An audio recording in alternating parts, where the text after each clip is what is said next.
Praise the Lord. ஆதியாகமம் 38ஆம் அதிகாரம். அக்காலத்திலே யூதா தன் சகோதரரை விட்டு அதுல்லாம் ஊரானாகிய ஈரா என்னும் ஒரு மனிதனிடத்தில் போய் சேர்ந்தான். அங்கே யூதா சூவா என்னும் பேருள்ள ஒரு கானானியனுடைய குமாரத்தியை கண்டு அவளை விவாகம் பண்ணி அவளோடே சேர்ந்தான். அவள் கர்ப்பவதியாகி ஒரு குமாரனை பெற்றாள். அவனுக்கு ஏர் என்று பெயரிட்டான். அவள் மறுபடியும் கர்ப்பவதியாகி ஒரு குமாரனை பெற்று அவனுக்கு ஓனான் என்று பெயரிட்டாள். அவள் மறுபடியும் கர்ப்பவதியாகி ஒரு குமாரனை பெற்று அவனுக்கு சேலா என்று பெயரிட்டாள். அவள் இவனை பெறுகிற போது அவன் கெசீபிலே இருந்தான். யூதா தன் மூத்த மகனாகிய ஏர் என்பவனுக்கு தாமார் என்னும் பேருள்ள ஒரு பெண்ணை கொண்டான். யூதாவின் மூத்த மகனாகிய ஏர் என்பவன் கர்த்தரின் பார்வைக்கு பொல்லாதவனாய் இருந்ததினால் கர்த்தர் அவனை அழித்து போட்டார். அப்பொழுது யூதா ஓனானை நோக்கி, நீ உன் தமையன் மனைவியை சேர்ந்து அவனை மைத்துன சுதந்திரமாய் படைத்து உன் தமையனுக்கு சந்ததியை உண்டாக்கு என்றான்.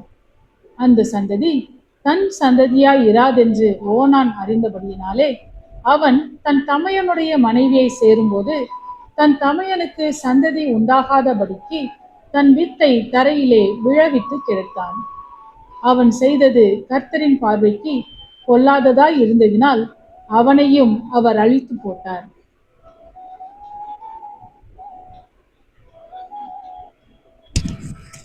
அப்பொழுது யூதா தன் குமாரனாகிய சேலாவும் அவன் சகோதரர் செத்தது போல சாவான் என்று அஞ்சி தன் மருமகளான தாமாரை நோக்கி, என் குமாரனாகிய சேலா பெரியவனாகும் மட்டும் நீ உன் தகப்பன் வீட்டிலே கைம்பெண்ணாய் தங்கியிரு என்று சொன்னான். அந்தபடியே தாமார் போய் தன் தகப்பன் வீட்டிலே தங்கியிருந்தாள். அநேக நாள் சென்ற பின்பு சூவாவின் குமார்த்தியாகிய யூதாவின் மனைவி மரித்தாள். யூதாவினுடைய துக்கம் ஆறின பின் அவன் அதுலாம் ஊரானாகிய தன் சிநேகிதன் ஈராவுடனே திம்னாவிலே தன் ஆடுகளை மயிர் கத்தரிக்கிறவர்களிடத்திற்கு போனான்.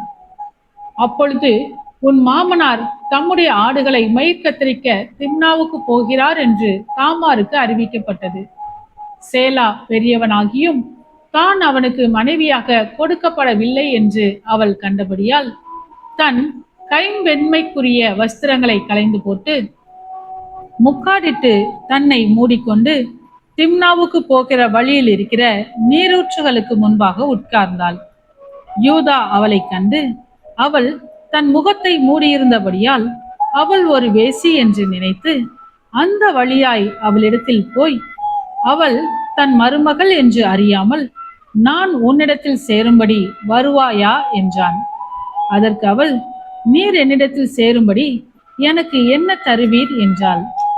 அதற்கு அவன், நான் மந்தையிலிருந்து ஒரு வெள்ளாட்டுக்குட்டியை அனுப்புகிறேன் என்றான்.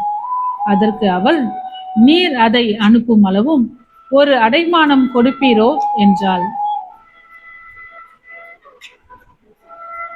அப்பொழுது அவன், நான் உனக்கு அடைமானமாக என்ன கொடுக்க வேண்டும் என்று கேட்டான். அதற்கு அவள், உம்முடைய முத்திரை மோதிரமும் உம்முடைய ஆரமும் உம்முடைய கைக்கோலும் கொடுக்க வேண்டும் என்றாள்.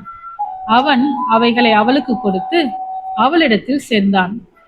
அவள் அவனாலே கர்ப்பவதியாகி எழுந்து போய் தன் முக்காட்டை களைந்து தன் கைம்பெண்மைக்குரிய வஸ்திரங்களை உடுத்தி கொண்டாள். யூதா அந்த ஸ்திரீனிடத்தில் இருந்த அடைமானத்தை வாங்கி கொண்டு வரும்படி அதுல்லாம் ஊரானாகிய தன் சிநேகிதன் கையிலே ஒரு வெள்ளாட்டுக்குட்டியை கொடுத்தனுப்பினான். அவன் அவளை காணாமல் அவ்விடத்து மனிதரை நோக்கி, வழியண்டை நீரூற்றுகள் அருகே இருந்த தாசி எங்கே என்று கேட்டான். அதற்கு அவர்கள், இங்கே தாசி இல்லை என்றார்கள்.